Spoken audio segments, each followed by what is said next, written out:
Sertu Adi Santoso yang sehari-hari bertugas sebagai Babin Ops Kodim 0406 Lubuk Linggau bersama 3 prajurit lainnya, masing-masing Serka Indra Dwi Editya, Babinsa Kodim 0402 Oki, serta Sugeng Priyono Babinsa Kodim 0403 Oku, dan Kopda Yayan Saputra, Babinsa Kodim 0405 Lahat.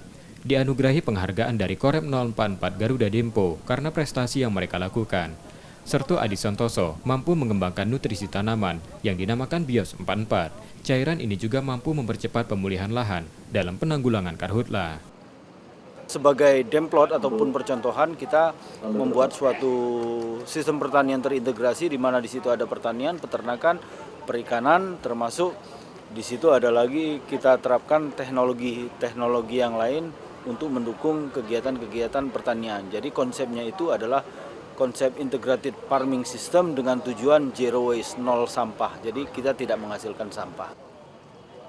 Sementara 3 prajurit lain membantu percepatan vaksinasi COVID-19 dalam penanganan pandemi. Bahkan Serka Dwi Editya dalam proses penyuntikan vaksin mampu melakukannya sebanyak 15.000 suntikan. Dan Rem 044 Garuda Dempo, Brigjen TNI M. Naudi Nurdika menerangkan, penghargaan tersebut lebih pada motivasi prajurit di Korem Gapo untuk berprestasi di luar tugas-tugas operasi, terutama untuk kepentingan masyarakat.